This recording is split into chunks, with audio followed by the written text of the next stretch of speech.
Hello everybody, this is Gunblazer 42 and this is a review video for the Experiment, a hack made by Metal Gear Hunter and created for the Devious 4 Chronicles. First, I want to forward this video by saying that there will be spoilers, so you've been forewarned. Now, first thing we should get to, probably the shortest section on here, is the music. Some of it I recognize, most of it I don't. But overall, the port quality seems very, very good. There's not that much. There's not any glitched sound, and at no point did the music die on me or anything. I don't know much when it comes to the various ad music programs, but none of the music went bad on me or glitched on me or anything. At some points, the sound effects did mess up. I'm pretty sure that was because of one of the ad music programs. Music overall throughout the entire D4C has been consistently good, and there have been very few, if any, bad ports. For the songs that I did recognize, the ports were very accurate, and I have no real complaints here about the music. This is a really short section. In regards to the graphics, the sprites used to represent the Rosencreustelet cast, they're good. If you compare them to the original Arceus sprites, they're mostly accurate. I mean, some of them have to be a bit deformed for making them compatible, for making them look decent with Super Mario World and its limitations. But everything looks nice. In terms of the backgrounds, you'll find some of the staples of the D4C, including the hunter symbols and whatnot. But the real thing that shines out here are the graphics for the stages themselves. For the ones that aren't based on the orbiters and hunter themed stages, the graphics are mostly either ripped or at least very, very, very, very carefully redone from the Arceus stages, which is a really nice touch. It gives everything that authentic feel, as if the thing takes place in the Arceus world itself, which it does, but it leads very good credence to that fact. And whoever worked on those, which I think was Hunter himself, Scorpion 2 maybe, should be very proud of the job they did, because I think maybe most of the backgrounds are the same too. It was just overall just very accurate, and it was almost set like playing an Arceus game, except for the fact that I was running ZSNES. But yeah, graphics very good, very, very, very good graphics. In terms of the gameplay, not having a spin jump had a few parts be tricky. I liked being able to shoot an infinite amount of fireballs on the screen at one time. Those were nice. Actually, thinking about it, the Fire Flower had very few uses to this, and the double jump too. You never really saw that many double jumps. I mean, there was I picked up maybe 2 or 3 throughout the entire hack. It just seemed like a really not that useful power up. I mean, the double jump really was nice, and it was a good little crutch in some places, but I never really saw them during the final few stages. I only really saw them once or twice in the Arceus stages. The Fire Flower was a bit more common, but considering that a lot of Hunter's drones are invulnerable to fire, it makes them mostly useless. I don't know, I just think that a lot of the times it would have been better to just have the hearts instead of actual power-ups. Although the double jump mechanic is a real nice thing, and removing the spin jump is well, it's not exactly a dick move, because I can understand why he removed it, and it did impose a good challenge. I just would rather have probably removed the power-ups and just stuck with adding more cross points. Now, in terms of the story itself, it's a side story to the D4C. I think to the point where this is, I think, 7.5. Because I think fourth sector is the sixth or seventh hack. There's like so many now that I can't keep track of the number.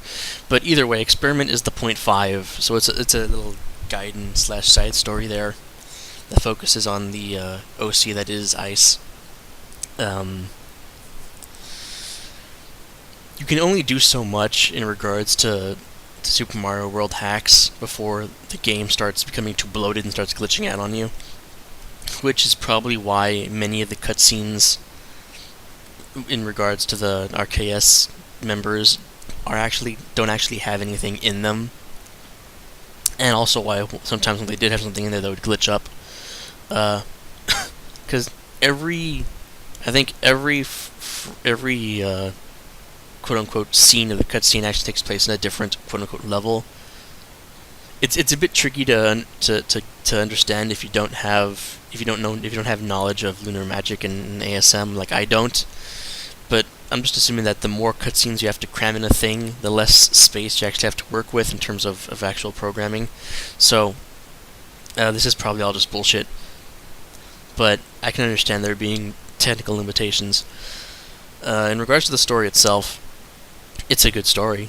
In terms of actual overall meaning to the D4C, it's a side story. It technically doesn't mean much, but it does lead into what's going to be the next story of the hack, which actually makes me want to talk a few things about the ending. I'm sure you all remember this part where Ice and Trow are having their sad moments and things, and then it cuts eventually to Hunter and Scorpion talking about Hunter having a life-threatening disease and whatnot. This is a bit of a problem I have, and I want to preface this whole thing by saying that I've been involved with the D4C for years now, since like 2009, 2010-ish, ever since I did the very first run of the fourth sector. And as such, I do admit that I am a bit biased towards them in everything they do. And there's a few private things that I almost admitted there, but I'd rather not. But I really do like the series, considering it's been like the only thing I've been playing for the past few months. But I also feel the need that because I love the series so much, that I need to call out things that I think are very, very odd when I see them. And this ending I have a big problem with, considering how it ends. Now, to set the stage, as I'm sure you all remember, after the final battle, Hunter kills Ice. By the way, I should probably preface this by saying that he kills Ice by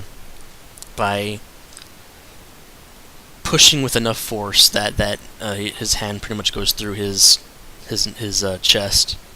You know how sometimes you'll in media someone will punch someone else and their body organs and fly out. No, this was pushing. Just put the fist against the chest and just push until things pop out. But digressing from the point, Hunter kills Ice and then Trowry, and then you have a touching scene of Trowry and Ice amongst the stars talking about the future and things and whatnot. And then it cuts to Hunter and Scorpion. Now, the ending seems to want to imply that you should feel sorry for Hunter for the fact that he's going to be dying and he's going to be dead soon. But it's very hard to do that, to feel sympathy for the villain, after you've seen the villain just kill off a little kid and his sister in a very gruesome way, considering the fact that Ice is dead by that point, but Trowry gets shocked to death, and that's I'm pretty sure that's painful. I've never been shocked to death before, but I'd imagine that electricity flowing through your veins and whatnot is painful. Actually, I don't think it's ever clarified how Trowry dies, but either way, it's painful because there's flashes of light and everything. So, you have Hunter killing Ice and Trowry, and then right after that, you have a cute little scene with Ice and Trowry amongst the stars, talking about you know, friends in the future and family and whatnot. And then it cuts to Hunter and Scorpion amongst the same backdrop, talking about the same thing. Now Hunter has told me that the scene with Ice and Trauer before, or right after Ice's death, is from Hunter's memory of having absorbed most of Trauer's energy, which only makes this worse because the music during Hunter and Scorpion's conversation makes you want to. It's very strongly suggested that you feel sympathy for Hunter and Scorpion with the fact that they're friends and one of them is dying. But it's hard to feel sympathy for the villain who just killed 2 innocent people. Implied to kill more, because it's implied that the Arceus world is pretty much destroyed after this hack, and it's a hard selling point for me, because doing something like that is very much of a gamble, because you have to make your villain really sympathetic after something like that, and I just don't think it works that well in terms of Hunter and in terms of making us feel sorry for Hunter, because you can't really. You can potentially feel bad for Scorpion because he didn't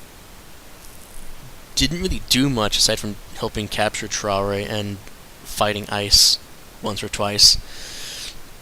But you can't really feel bad for Hunter when he says that he's dying.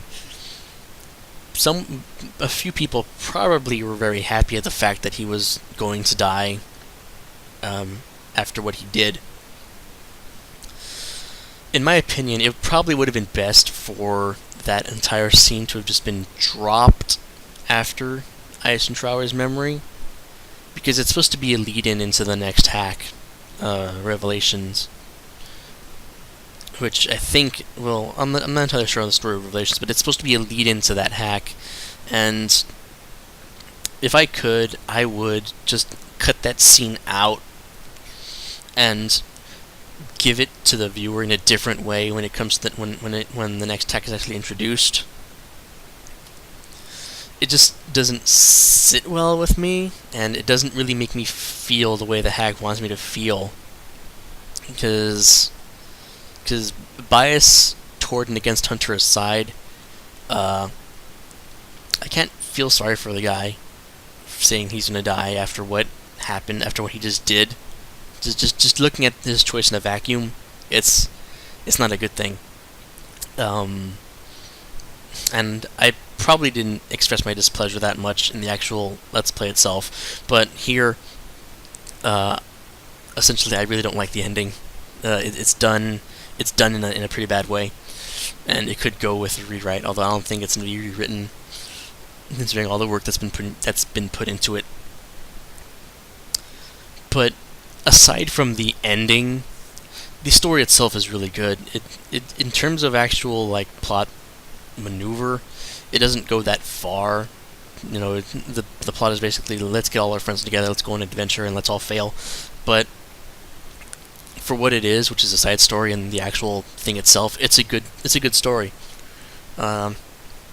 Overall, is the hack worth a play? I would say yes, it is. I skipped over it in the first part, and I used info boxes to supplement the gameplay to discuss the story of Arceus, but it comes with a nice little summary of Rosencrystallette itself.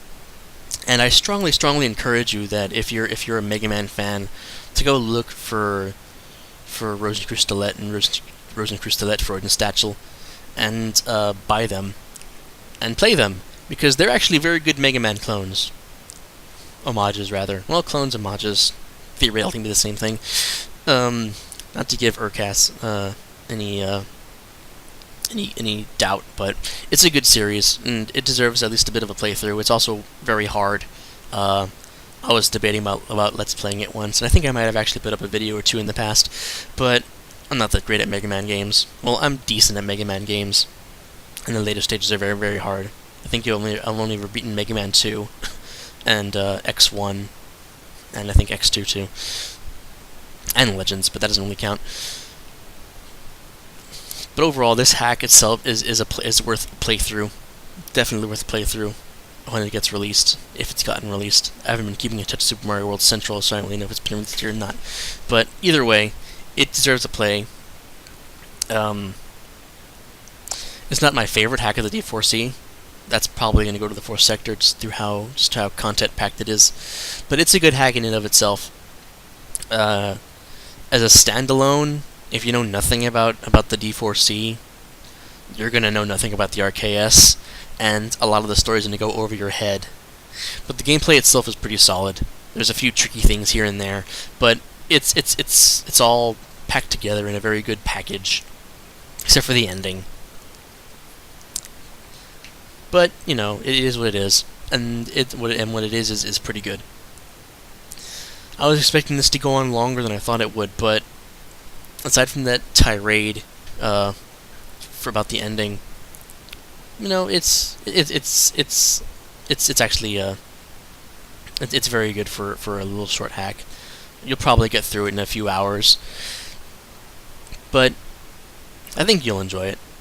There's not that much. It wasn't actually that glitchy at all in terms of the D4C, because the crater and the fourth sector, at least back then, were massively glitched. This doesn't actually have that many glitches.